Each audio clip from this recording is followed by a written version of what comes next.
Convido você, os que desejarem, a invocarem comigo o Espírito Santo, que nós estaremos falando coisas sérias e que eu tenho certeza que muitos aqui irão colocá-la em prática, porque nem todos que aqui estão acreditam, mas os que acreditam vão colocar a palavra de Deus em prática, e você verá os frutos acontecerem, e você dará um testemunho de como Deus luta a seu favor, se você é verdadeiro a seus olhos. Então convido a fechar os olhos, aqueles que desejam, e vamos rezar com fé a oração do Divino Espírito Santo. Vinde, Espírito Santo, enchei os corações dos vossos fiéis, quase tem neles o fogo do vosso amor. Enviai o vosso Espírito, e tudo será criado, e renovareis a face da terra. Oremos. Ó Deus, que instruíste os corações dos vossos fiéis com as luzes do Espírito Santo, fazei que apreciemos retamente todas as coisas, segundo o mesmo Espírito, e gozemos sempre de sua consolação, por Cristo Senhor nosso. Senhor Jesus, mais uma vez nos debruçamos sobre a palavra eterna, palavra que não passa. Senhor, fala-nos ao coração. Tantas e tantas pessoas aqui esta noite precisam desta palavra para que sejam vitoriosas sobre o pecado, sobre o mundo e sobre aqueles que não creem em Ti. Fala-nos não aquilo que nós queremos ouvir, mas o que nós precisamos escutar. Tira-nos da nossa zona de conforto, arranca do nosso peito todo medo e dai-nos fé. Dai-nos, Senhor, uma visão profética, dai-nos, Senhor, uma visão sobrenatural de tudo aquilo que nós estamos vivendo, porque o mundo não é apenas aquilo que vemos, mas é principalmente o que nós não vemos. Como diz São Paulo, nós não devemos lutar contra homens de carne, mas contra os espíritos malignos que pairam nos ares. Dai-nos a sabedoria, dai-nos a paciência de esperar o Teu tempo e a Tua hora, e abra a nossa mente e o coração, para que possamos tomar posse desta palavra que agora será proclamada e partilhada. Pedimos tudo isso em nome de Jesus. Amém. Amém? Amém. Meus irmãos, eu não vou ler tudo porque é um texto longo, mas neste tempo que nós temos dará tempo para explicá-lo. É do segundo livro dos Reis, o capítulo 19. Lá na sua casa, e você que está nos assistindo, fica a dica: pegue a sua Bíblia, pegue canetas de várias cores, é assim que deve ser a Bíblia. Uma Bíblia muito limpa é sinal ou de não leitura ou de não entendimento. Se lê a Bíblia com caneta, se lê a Bíblia com lápis, se lê a Bíblia com marcador, e você vai lendo e grifando, circulando, marcando, porque são textos que falam a nós. Quando você lê um texto que aconteceu há 2000 anos, 3000 anos atrás, você não precisa marcar nada, isso é uma história. Mas quando você lê a palavra de Deus, escrita no Espírito Santo, e você se coloca no texto, aí ele já não é mais lá de trás, ele é agora, ele é perene, ele é para você. Então a pregação de hoje fala sobre Senaqueribe e Ezequias. Para mim, Senaqueribe é a pessoa arrogante, pessoa que acha que ela se basta, é a pessoa que crê que ela é o início de todas as coisas, é a pessoa que não tem fé, ela acredita no esforço dela.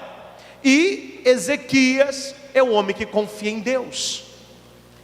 Senaqueribe, ele vê o mundo apenas por uma ótica humana. Ezequias, ele vê o mundo numa ótica de Deus. Então nós podemos, claro que podemos, pegar este texto e lê-lo e contextualizá-lo no nosso momento atual. Esta é a beleza da Bíblia. Isso é a palavra de Deus. Quem leu ano passado, a sua vovó, quando ela tinha 15 anos, quando o seu bisavô estava na catequese, os homens que viveram há 300 anos atrás, há 1000 anos atrás, há 1900 anos atrás, eles leram esse texto que nós vamos ler aqui. E naquela época, e no contexto deles, eles acharam esperança. E muitos descobriram nas entrelinhas segredos para a vitória. Só dá um cutucão aqui. Interessante. O padre lê um texto desse e mostra o caminho. Tem gente que não acredita na palavra de Deus, mas compra livro aí de autoajuda, de pensamento e a pessoa fala, isso eu vou fazer, porque vai dar certo. A pessoa vai no médico, alguém que estudou para aquilo, e ele fala, você vai tomar isso. A gente toma, ou não toma? E como toma, né? Ele manda fazer um exame, a gente faz. Você vai no lugar aí que você está com multa, ou está com problema na justiça, e a pessoa te orienta o que deve ser feito para melhorar aquela situação ou resolver. A gente faz. Se vier uma multa, a gente paga. Se tiver que viajar longe para não perder o carro, a carteira, a gente viaja, porque nós acreditamos que aquilo vai resolver. Aí você vai numa igreja, como nós estamos aqui, você ouve um ministro de Deus pregar uma palavra, e tem gente que acredita mais no livro, mais em programa de televisão, e não acredita que a palavra funciona. São tempos difíceis que nós estamos vivendo, onde livros de autoajuda, eu acredito em autoajuda, mas eu acredito muito mais numa ajuda do alto. Eu acredito nessa parceria entre mente, emoção e atitude, com o pressuposto da fé, da crença, da graça. Eu não posso ser o meu início e o meu fim. Eu não posso ser a balança da minha própria existência, porque eu não me criei, então eu não vivo para mim, eu vivo para o Senhor. A palavra diz isso. Nós não vivemos para nós mesmos, nós vivemos para o Senhor. E não importa se vivemos ou se morremos, porque quem é do Senhor, vivo ou morto, pertence a Ele. Então acredite nessa palavra, aplique na sua vida esta palavra. Eu estou com vocês aqui toda quarta, vocês me conhecem. Se fosse uma história de carochinha só para enrolar tempo, eu não falaria o que eu vou falar hoje, porque funciona. E se você fizer, você verá a graça de Deus na tua casa e na tua história. A história aqui na Bíblia, capítulo 19, segundo livro de Reis, fala de um rei assírio. Ele está contra o povo de Deus, que se encontra em Jerusalém. Vamos colocar aqui, só para você entender a comparação. A Síria, neste texto, são aquelas pessoas que não acreditam na graça de Deus, não acredita que essa palavra funciona. E quem está em Jerusalém é porque acredita na graça de Deus. Senaqueribe, ele foi conquistando todos os reinos conhecidos. Para você entender quem era ele para ele mesmo, ele era imbatível, indestrutível, temível e terrível. Quando os reis, os outros reis, ouviam o nome Senaqueribe, eles tremiam, porque ele veio devastando e conquistando a todos. E quem não rendia antes da batalha, porque ele ainda fazia isso: olha, vocês me conhecem, vocês sabem o exército que eu tenho, vocês sabem quem eu sou, não sabem? Os outros, então não luta, já desiste. Vocês vão tirar a bandeira de vocês, colocam o meu estandarte, paguem os impostos, me deem os melhores soldados e terras e ouro, e está tudo resolvido. E a maioria fazia. Os que lutavam, ele matava os homens, matava os maridos, colocavam as mulheres para escravas na cozinha, estupravam as adolescentes e jovens e colocavam como escravas para limpar os palácios as crianças. Era um homem temível. E ele foi. E tem gente que vai, não é? E ele se achava. Tem gente que se acha, e vai crescendo. E ele se achava. Até que ele foi chegando perto de Jerusalém. E como ele veio conquistando tudo, aqui é apenas mais um. E ele manda uma carta para Ezequias. E o mensageiro que levou a carta já mostra o que estava na cabeça de Senaqueribe. Olha o que o mensageiro diz para Ezequias: o rei dos reis, no caso aqui, Senaqueribe, manda te dizer: não te seduza o teu Deus. E eu fui pesquisar esse texto, e o verbo aqui, seduzir, equivale a enganar. Olha que homem atrevido. Não deixe o seu Deus te enganar, porque você confia nele, pensando: Jerusalém não será entregue na mão de um rei assírio, porque tu mesmo tens ouvido o que os reis da Síria fizeram a todas as nações e como as devastaram. Você acha que só tu vais te salvar? Se eu acabei com todos, destruí a todos, aniquilei a todos, o que você tem de diferente? E não pense que esse seu Deus Eco aí vai te salvar, não. Ele está te enganando. Você está confiando no Deus que não resolve. Eu não sei se você já escutou essa frase. Por que você reza tanto? Esse negócio não vai resolver. Você fica gastando esse tempo todo, toda quarta-feira, escutando aquela missa que começa e não acaba. Esse Deus não vai resolver. Você que não vai resolver seus problemas para ver se Deus vai te ajudar. Quem nunca escutou coisa semelhante pode jogar a primeira pedra.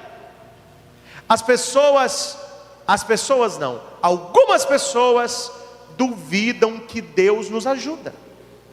Elas acham que Deus está só na arquibancada torcendo, e seja qual o time que ganhar, está valendo. Esse rei achava isso, e mandou falar com Ezequias, que era um homem de fé. Não deixa o seu Deus te enganar, porque você confia muito nele. Veja quantos reinos eu destruí, por que eu não vou destruir você? Contextualizando a palavra, é mais ou menos assim: veja quantos maridos estão traindo a esposa. O seu é só questão de tempo.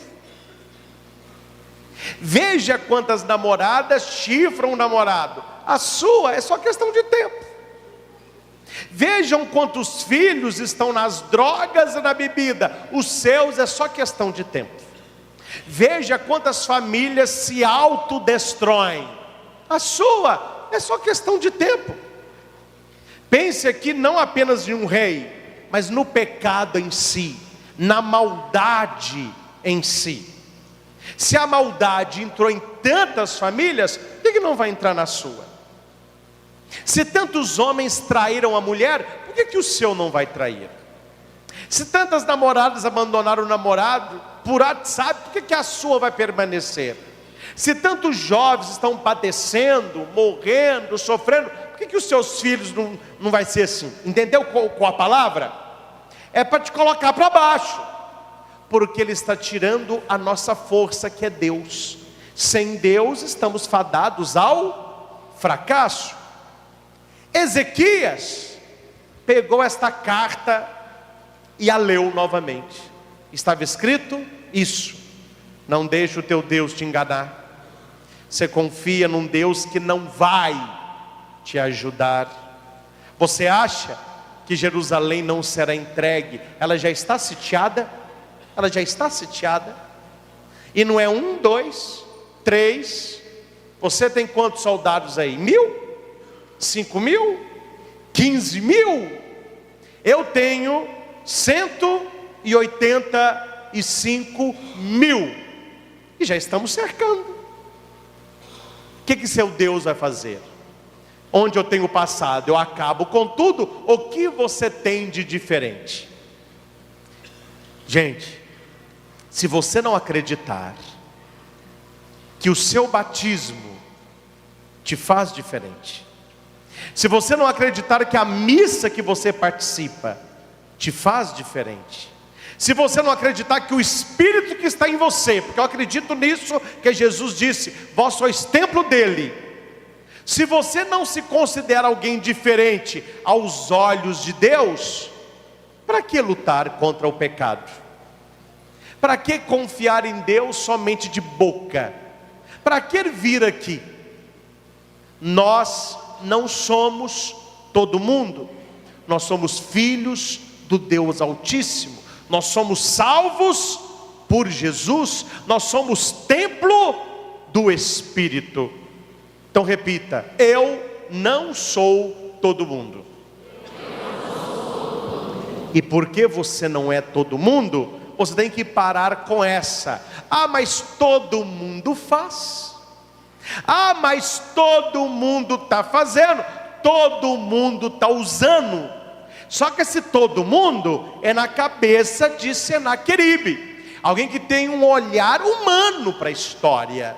Só que nós estamos na turma de Ezequias, aquele que confia em Deus.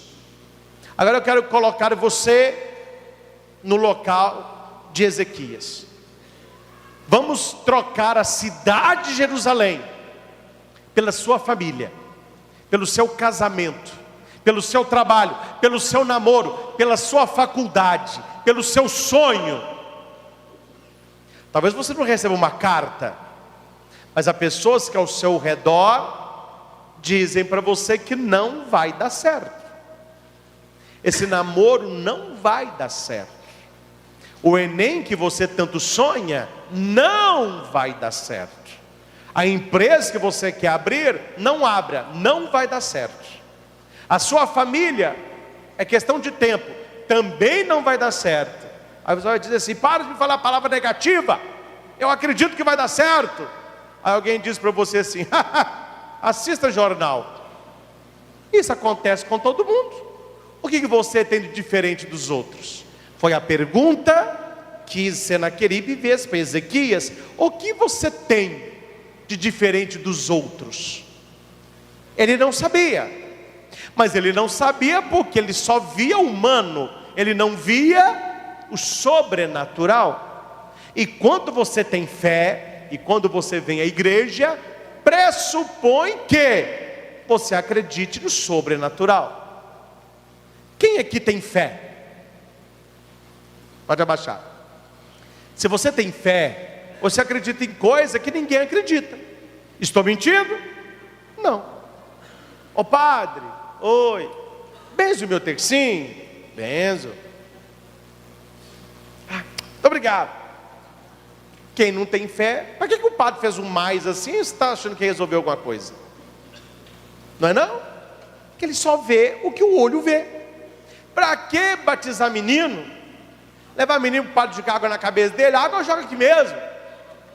É a turma do Senaqueribe. Eles só veem o material, eles não veem o espiritual.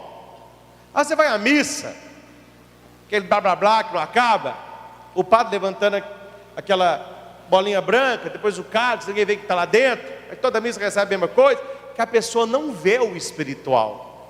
Para que casar? Casar e juntar é a mesma coisa. Amigado com fé, casado é. Para que ir na igreja, receber bênção? Faz do seu jeito mesmo.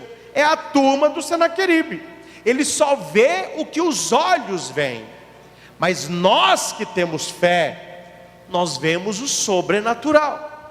E nós não vemos pelos olhos, mas sentimos pelo coração.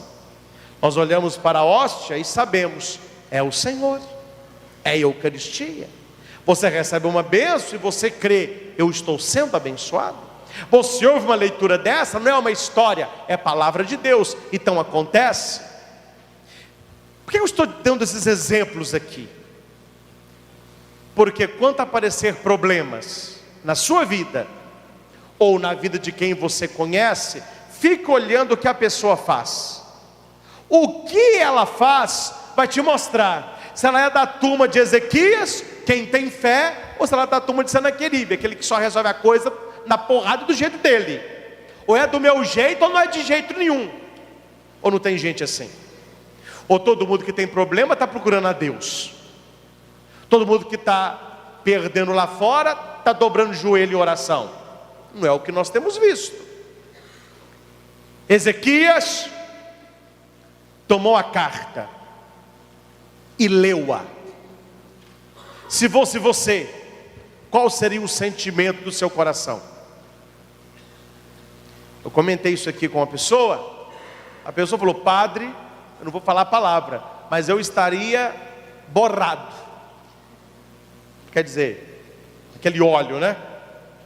A pessoa falou: meu Deus, eu dentro de um lugar com 185 mil soldados em volta, o que eu poderia fazer? Vamos ao segredo. 1, 2, 3. 3 segredinhos. Ah, padre, é só isso? Quero ver fazer. Eu quero ver aparecer na sua vida um problemaço desse aqui, que você não consegue resolver, e você fazer isso aqui. Primeiro, ele pegou a carta, não teve depressão, não desmaiou, não fez escândalo, não fez barraco. Não. Ezequias tomou a carta e leu-a. Depois, primeiro, subiu ao templo do Senhor. Qual é o primeiro segredo? Primeiro segredo, subir ao templo do Senhor. Qual é o primeiro segredo? Aqui é um templo do Senhor. Ou seja, você está com um problema na vida, não se afaste do templo do Senhor. Não se afaste da sua comunidade. Tem 3 tipos de pessoas que rezam. Vocês conhecem as 3? Tem gente que reza só quando as coisas vão más. Tem gente que reza só quando tudo está bom. E tem gente que reza. A gente tem que ser o terceiro tipo. É o que reza. Eu não aponto ninguém porque eu não conheço assim todo mundo. Mas tem gente que chega na missa e fica assim, ó, olhando quem está. Aí de vez em quando vê uma figura diferente, fala assim: nossa senhora, não olha agora não, mas é no terceiro banco no meio, à direita, olha lá. Depois eu comento. A pessoa despista, né? Fingindo olhando no relógio assim, ó. Comadre, eu não sabia que esse cara rezava. Mas comadre, não reza não. É porque o trem está feio. Se começou a rezar, pode saber que está lascado. São pessoas que você não vê rezando. Você não vê rezando. Você não vê na igreja. Você não vê numa novena. Você não vê. Mas quando o trem está russo, aí, meu filho, é novena, é trezena, aí fica ajoelhado, aí levanta os braços. É porque está precisando, não tem fé nenhuma. Está aqui só para receber. O dia que receber, você não vê a pessoa mais. Ah, eu recebi a graça. Ela some. Tem gente que só reza quando está lascado. Mas tem gente que é o contrário. Está tudo bom? Ela está rezando. Obrigado, Senhor. Eu estou com saúde. Obrigado, Senhor. Meu filho passou no Enem. Obrigado, Senhor. Meu salário aumentou. Ah, ela está rezando. Mas aí o marido perde o emprego. Aí o filho fica doente. Para que rezar? Olha o que me aconteceu. Esse negócio não funciona é nada. A pessoa some. Entendeu os dois tipos? Se está bom, tem gente que não reza, mas tem gente que reza só se está bom. Se está ruim, tem gente que não reza, que fica revoltado. Tem gente que reza porque está ruim. E tem um terceiro tipo que agrada o coração de Deus, é aquele que reza. Ele reza. Aí está rezando quando? Ele reza. Reza para sentir o amor de Deus. Subiu ao templo do Senhor. E aqui eu achei interessante, que não vai dizer entrou no templo do Senhor, mas o verbo gente. A hora que você descobrir na sua vida pessoas que não gostam de você, pessoas que têm inveja de você, pessoas que falam mal de você, que querem puxar o seu tapete, suba, no nivele não parta para fazer a mesma coisa. Ela está falando de mim, eu vou falar dela também. Deu, levou. Não, suba. Se nivele por alto, não se nivele por baixo. Suba. Mas não suba no seu pedestal. Suba para se encontrar com Ele. Quantas e quantas vezes na Bíblia Jesus passa a noite em oração no alto de uma montanha? Na Bíblia, o subir é encontrar com Deus. Então não fica nessa mixolha, essa discussão, esse tititi que todo mundo fica, não. Você é diferente, você vai subir. Você vai subir para o templo. Primeiro segredo. Segundo segredo, ele estendeu a carta diante do Senhor. Qual é o segundo segredo? O que estava na carta dele? O maior problema que ele tinha,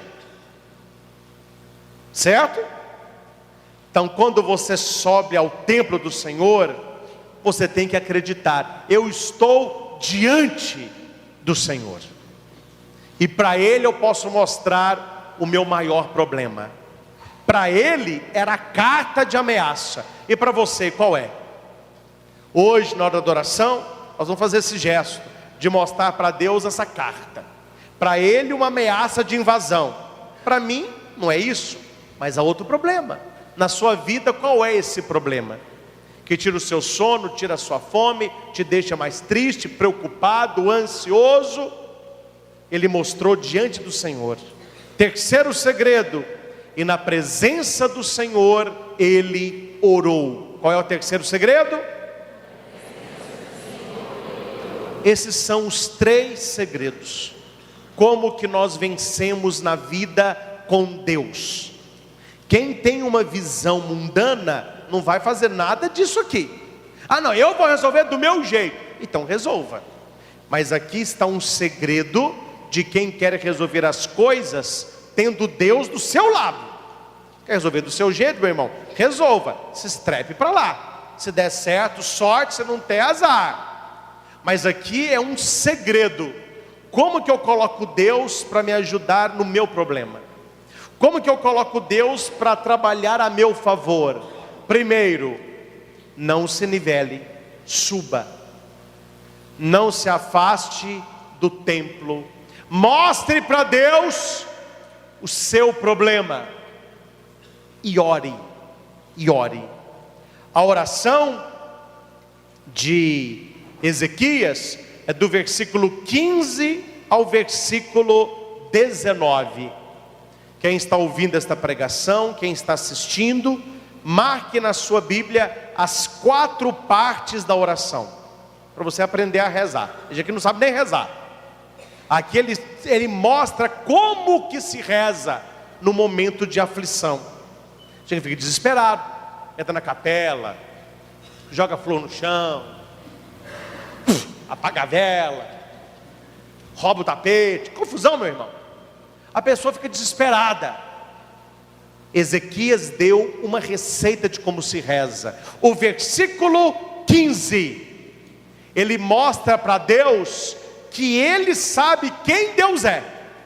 Ele não chega pedindo, ele chega dizendo: Senhor Deus, tu que está sentado sobre os querubins, tu és o único Deus, o maior dos deuses, tu fizeste o céu e a terra, eu te conheço. Bonito isso, é o versículo 15 Primeira coisa na oração, mostra para Jesus que você o conhece. Que eu não sei se você sabe, as coisas espirituais funcionam mais ou menos como a nossa vida. Tem gente que eu falo sem pensar duas vezes: Padre Cristo, você me empresta tal coisa? Não, não empresto não. Não empresto, porque eu já emprestei, estragou. Isso não é coisa que se empreste. Eu não sou egoísta, mas eu tenho zelo. Não é uma coisa muito barata. Não empresto não. E falo sem, e durmo, nem tchum. Mas, se vem um amigo próximo, se é Dom José, por exemplo, se é alguém aqui que eu tenho muita estima, ô padre, você me empresta tal coisa? Você vai tomar cuidado, né? Ou não é assim que funciona com você? Você diz não para quem você não conhece, não tem nada, então quer ficar com raiva para mim, ó. Mas quando você conhece a pessoa, e quando a pessoa te conhece, e quando é um grande amigo, é difícil falar não. Você empresta um coração doendo, mas você empresta. Ou eu estou mentindo? Ezequias sabia disso. Se eu for igual a todo mundo, Deus não vai me dar nada. Eu tenho que mostrar para Deus que eu o conheço e que eu sei que Ele pode me ajudar. Ele começa falando para Deus: eu sei com quem eu estou falando. Tem gente que não sabe com quem está falando. E olha que eu não estou puxando a orelha de ninguém, estou dando um exemplo. Você acha que no meio de uma oração profunda, quem fica mexendo em celular sabe o que está acontecendo aqui? Não sabe. Um momento sagrado da Eucaristia, onde o céu se abre e Deus abençoa este local. A pessoa, ela está aqui, mas ela não sabe com quem ela está. Que se ela soubesse que é com Deus, ela teria uma atitude de adoração. Ela tem uma atitude de dispersão, de distração. Ela fica voando. Você acha que alguém que está compenetrado com Deus, numa adoração, num retiro espiritual, numa celebração da missa, numa novena, você acha que durante esses momentos ele vai ficar trocando carícias com namorado e namorada? Bitoca, acariciando o cabelo, passando a mão na sobrancelha, doido para acabar aquilo ali para fazer não sei o quê? E você sabe o que é que estão querendo?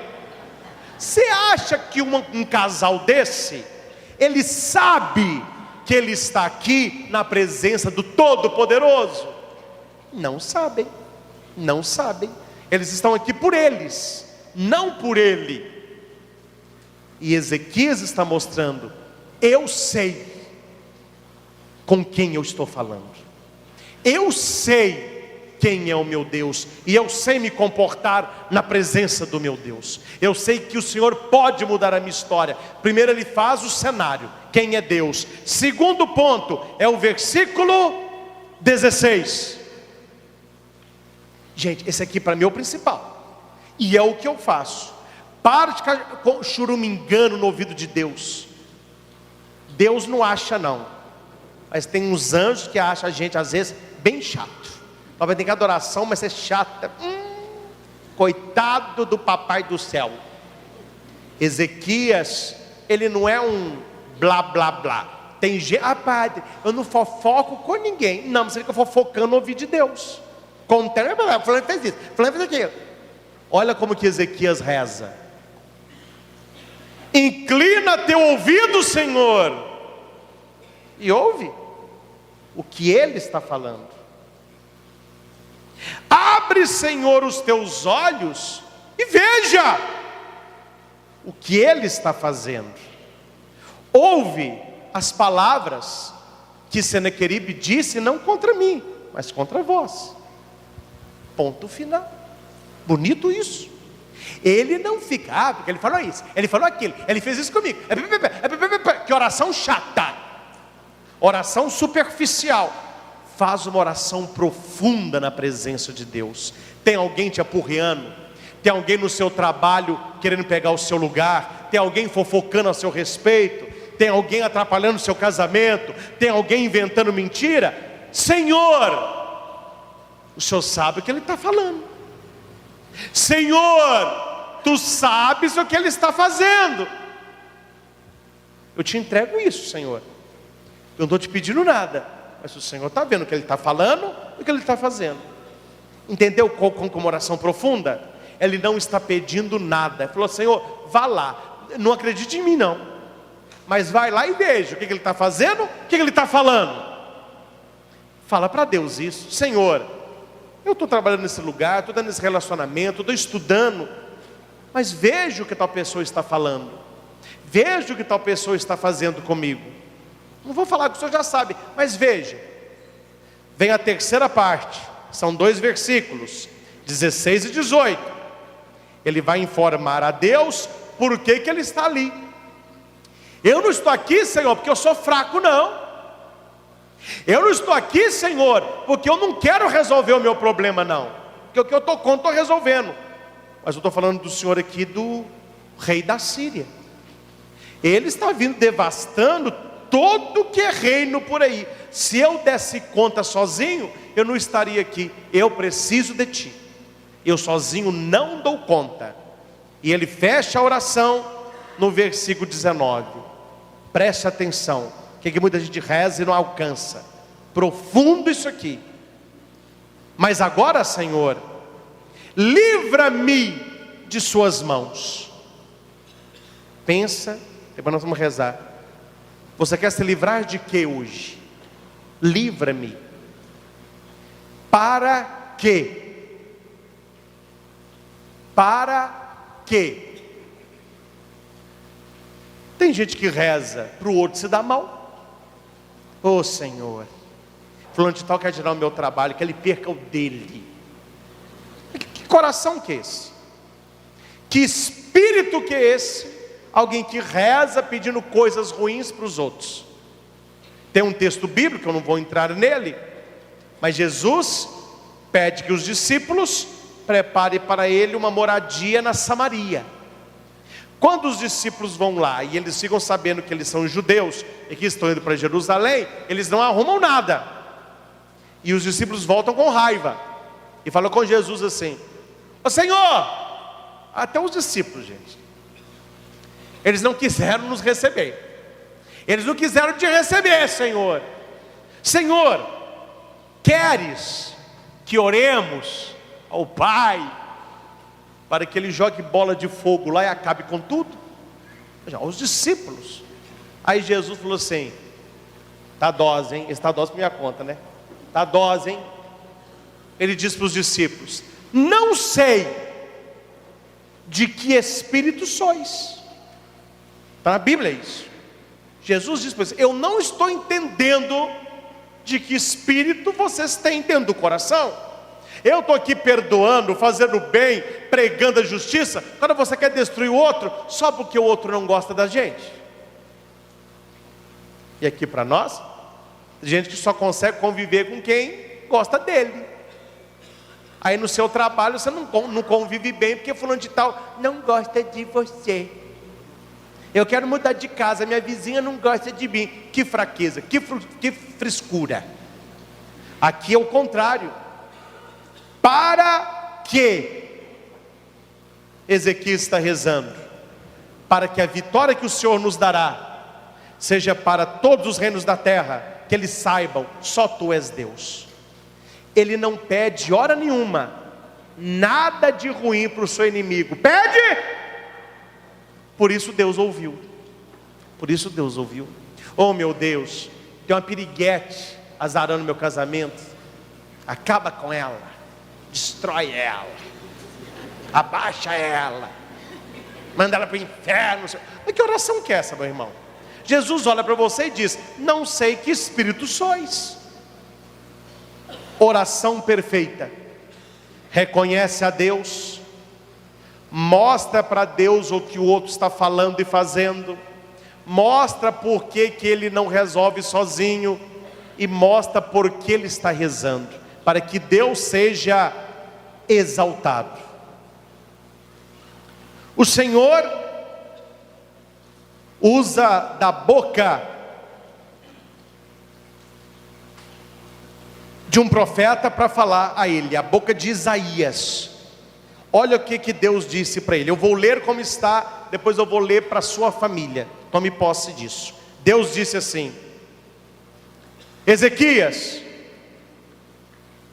Senaqueribe não entrará nesta cidade, nem lançará uma flecha contra ela, nem assaltará com escudo, nem a cercará com trincheira. Pelo caminho que ele veio, ele vai voltar. Ele vai voltar. E ele não entrará nesta cidade, porque eu a protegerei, eu a salvarei, em atenção a mim mesmo e ao meu servo Davi. Esta é a palavra que eu quero que você escute esta noite. Você que está com problemas na família, no casamento, no trabalho, problema de saúde, coloque cidade como se fosse a sua vida. Coloque no lugar da cidade a sua família, o seu trabalho. Quando eu estava preparando essa pregação e rezando, ainda no hotel ontem à noite, eu troquei cidade por família. Poderia ter trocado cidade pelo meu ministério, poderia trocar cidade pelo meu trabalho, por um relacionamento. Aí você relê o texto assim, eu vou ler como se fosse família.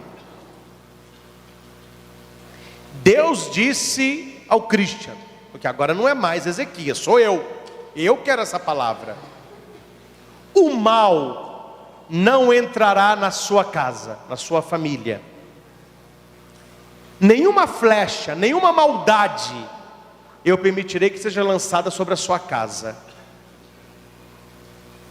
O pecado não lhe assaltará, o mal não te cercará. Pelo caminho que o invejoso vier, ele voltará, e ele não te fará mal. Protegerei a tua família, salvarei a tua família, em atenção a mim mesmo e em atenção a você que é um homem de fé. Ponto final. É uma palavra profética. E isso é que é você tomar posse da palavra. Eu acredito nisso. Essa palavra não é mais para Ezequias, essa palavra é para mim. Aí você coloca a cidade, o momento que você está vivendo. Pronto, nessa hora Ezequias acreditou. Ele acreditou. Os soldados largaram as armas, falou: pode descansar, está resolvido o problema, estamos na segurança. Eles acreditaram em Deus. Naquela mesma noite, olha que bonito, saiu o anjo do Senhor. Quantos anjos? Quantos anjos? Gente, você já tem um anjo, ou não tem? Se você não tem, cuidado, eu tenho. E o meu eu tento fortalecê-lo. Esse é o tema do nosso retiro das rosas, os anjos. Entrar em contato com o nosso anjo, ter intimidade com o anjo da guarda, fortalecê-lo. Tem gente que acredita que anjo da guarda é só criança de catequese que acredita. Aí você cresce, fica com esse anjo aí, coitado, despenado, isolado, esquecido. Ele fica lá tentando fazer alguma coisa, mas está difícil o negócio.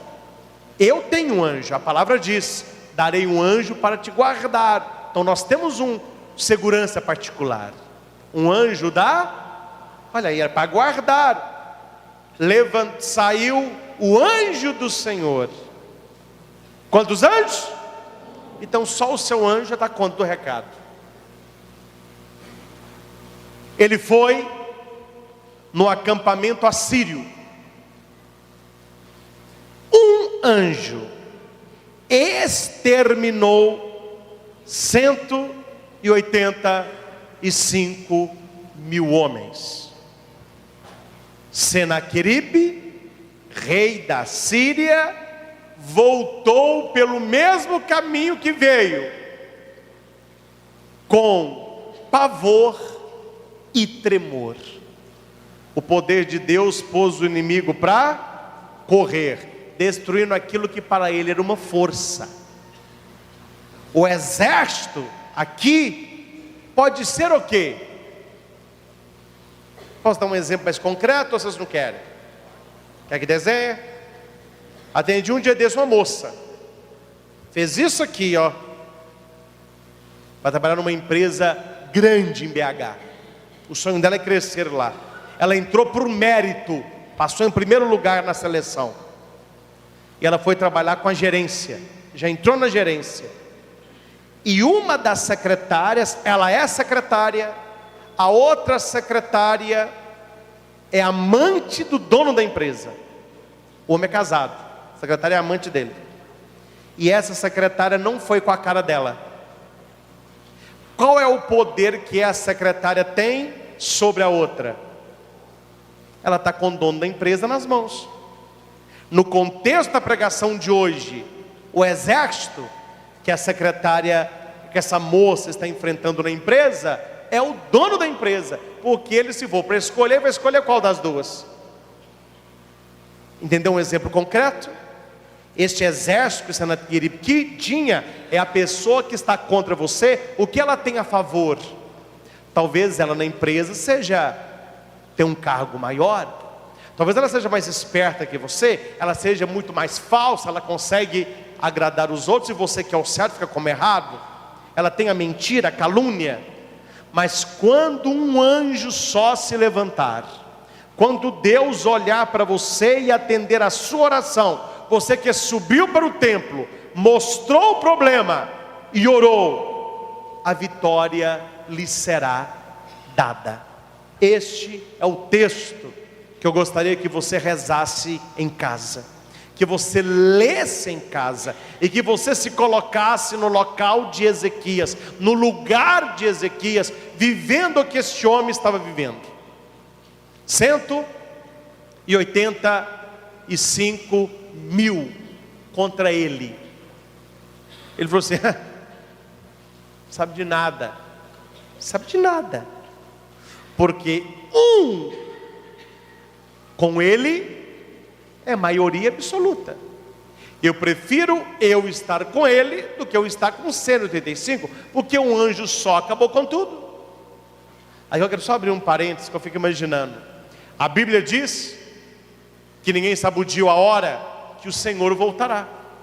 E quando o Senhor voltar, com ele virão anjos, arcanjos, querubins, serafins, potestades. O ser humano não conhece o poder do céu.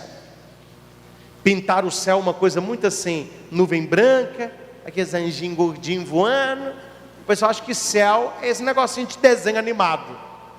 O céu é poder, o céu é glória, o céu é maior do que tudo aquilo que você já viu e verá na nossa vida tão rápida neste mundo. O ser humano só conheceu o poder do arcanjo, e a gente enche o peito. O arcanjo Miguel. Gente, o arcanjo Miguel é como se fosse um cabo. Tem o soldado, são os anjos, tem os cabos, que é o arcanjo. Em cima do arcanjo tem vários graus de anjos e com poderes maiores. Se um anjo é capaz de matar 185 mil, imagina o que não pode fazer uma potestade. Potestade tem asas nos olhos, nas costas, nos pés. São aqueles que ficam mais próximos ao trono de Deus. Imagina o que não pode fazer um querubim, um serafim, um principado, que é um poder tremendo. Isso tudo está nas mãos de Deus. Isso tudo está adorando a Deus. E um dia nós veremos tudo isso. E eu quero ver tudo isso. E o Senhor prometeu que veremos, quem tiver fé. Coisas que os olhos não viram, que o ouvido não ouviu, que o coração não sentiu, eu tenho preparado para aqueles que me amam. Esta é a fé em Jesus. A minha vida não se resume nisso. A minha vida não é trabalhar, comer, dormir, ficar doente, melhorar, namorar, casar, ter filho, ficar velho e morrer. Não é isso não. Isso aqui é uma passagem. Nós estamos e um dia estaremos num lugar que não passará mais.